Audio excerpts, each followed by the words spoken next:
हमारे एक व्यूअर ने पूछा था कि आप जितने भी इंटरव्यूज़ करते हैं वो तो सारे साधन संपन्न होते हैं और उनका लिविंग स्टाइल बड़ा कमाल का होता है, हालांकि वो विस्थापित परिवारों से हैं, लेकिन पाकिस्तान के जिन लोगों के वीडियोस हम लोग देखते हैं वो बड़े पुअर होते हैं या वो बड़े खुश नहीं होते हैं या बहुत सारी और चीज़ें।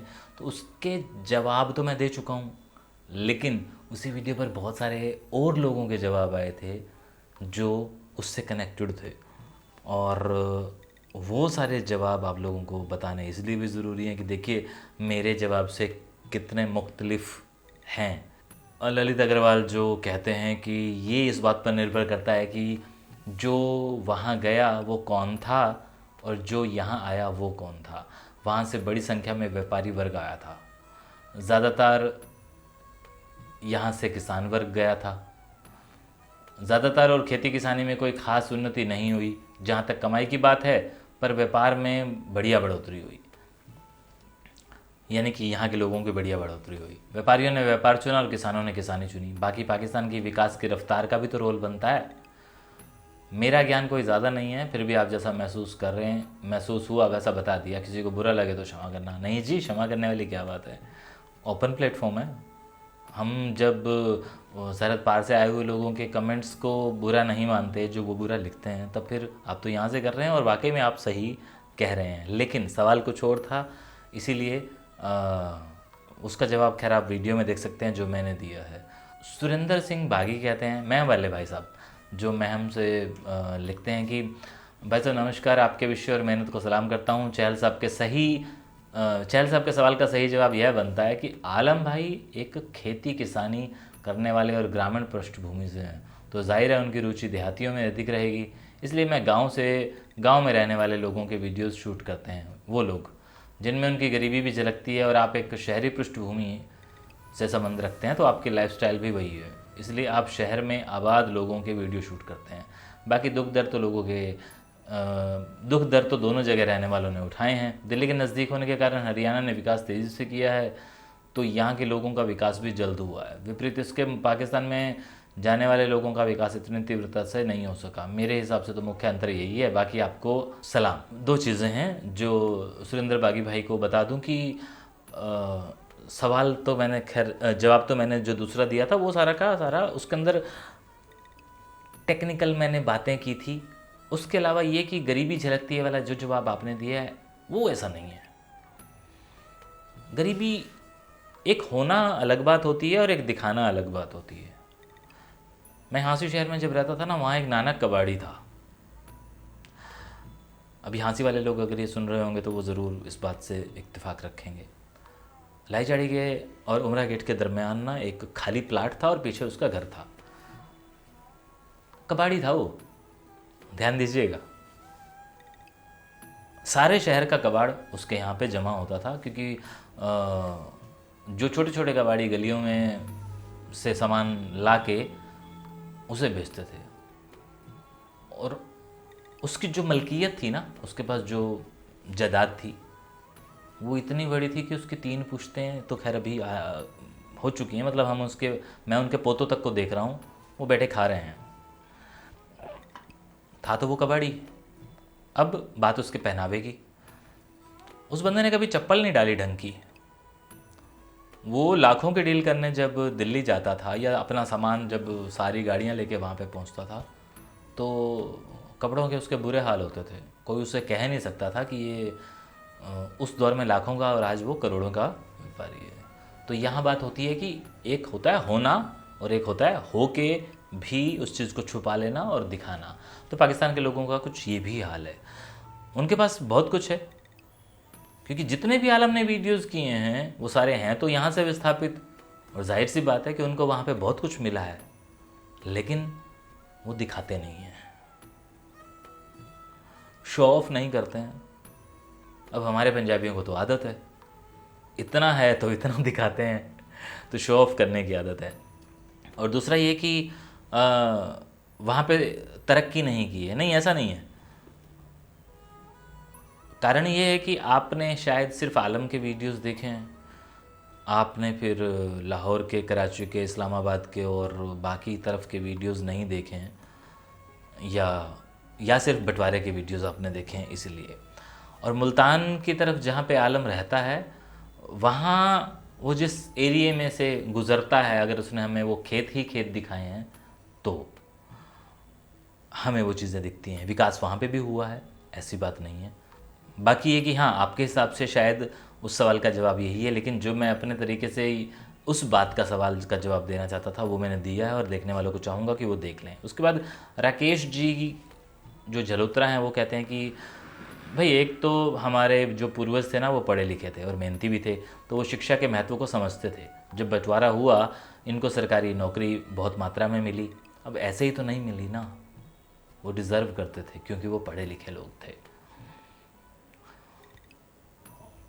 व्यापार करने में भी माहिर थे, खेती बाड़ी भी पूरी मेहनत से करते थे।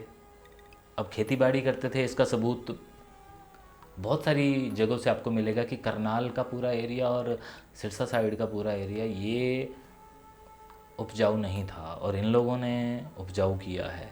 करनाल के एरिया में जाएंगे तो आपको पता चलेगा कि सरदारों ने कितनी मेहनत की है, शेखुपुरा से आए हुए लोगों ने कितनी ज़्यादा मेहनत की है, बंजर ज़मीन को उपजाऊ बनाया है। इसीलिए उनके हाथ में खेती का भी हुनर था। औरों का तो पता नहीं, उन्होंने अपने हाथ से हुनर को भी बहुत फ़ायदा उठाया। अब जो भी उनके पास आर्ट था, हमारे गांव उड़लाना कला पानीपत में बहुत लोग मावा, बर्फ़ी, पनीर का काम करते थे और बड़े शहरों में सप्लाई करते थे, और खेती भी बढ़िया तरीके से, व्यापार भी करते थे। दूसरे, हमें दिल्ली पास होने का हरियाणा को तो बहुत फ़ायदा मिला। रोहतक, फरीदाबाद, पानीपत, करनाल, अम्बाला शिक्षा के हब के साथ साथ व्यापार का मुख्य केंद्र है, और जीटी रोड भी होने का फ़ायदा मिला, जिसका हमें विकास करने में मदद मिली। नई पीढ़ी भी भारी मात्रा में एक बीटेक डॉक्टर है, मतलब ये अपने परिवार की भी बता रहे हैं, जिसमें हमारे परिवारों का जीवन स्तर बहुत ऊंचा हुआ। आज़ादी से पहले लाहौर, अमृतसर, मुल्तान और पटियाला, इधर रोहतक, दिल्ली ही शिक्षा का मुख्य केंद्र था। ये अपने विकास के मुख्य कारण हैं। और बात जो ये इन्होंने बिज़नेस की है, ये बखूबी की है। इन्होंने जिस मावे और पेड़े का जिक्र किया है, उसका एक जीता जागता सबूत हाँसी में है। आज़ादी से भी बहुत पहले हाँसी के अंदर एक ही पेड़े वाले थे, लाला धोनी चंद, आज भी हैं। उनका एक बहुत बड़ा साम्राज्य है मिठाई का, पेड़े का। उनका तो अब एक बहुत बड़ा होटल भी है हाईवे पे, और वो पेड़े का काम करते थे, एक इकलौते थे। हमारे लोग यहाँ पर जब आप आए पार्टीशन के बाद, तो यहाँ से बजाज परिवार ने और सपड़ा परिवार ने इनसे ये वाला काम सीखा। आज अगर आप हाँसी के बारे में कुछ भी जानते हैं तो आप जान सकते हैं कि हाँसी के पेड़े कहाँ तक मशहूर हैं। वो सिर्फ लाला धोनी चंद की वजह से ही नहीं है, उनकी वजह से तो पहले थे। अगर हम उनको ये कह दें कि नहीं, अब वो उतने नहीं हैं जितने ये लोग हैं। हरियाणा, बजाज, हरियाणा 2 हैं, ये छोटू या सपड़ा, तो ये जो लोग हैं अब इनके पेड़े भी बाहर तक जाते हैं। अब मैं बजाज की ही बात करूं तो बजाज का जो बेटा है मुकेश या मोहित, ये खुद ही इंटरनेशनल टूर्स पर रहते हैं और ये बताते हैं कि हमारा पेड़ कहाँ कहाँ जाता है। और मैं खुद इनके पेड़े को मुंबई में कई बार लेके गया हूँ, फिल्मी दुनिया में भी लोगों को खिलाए हैं।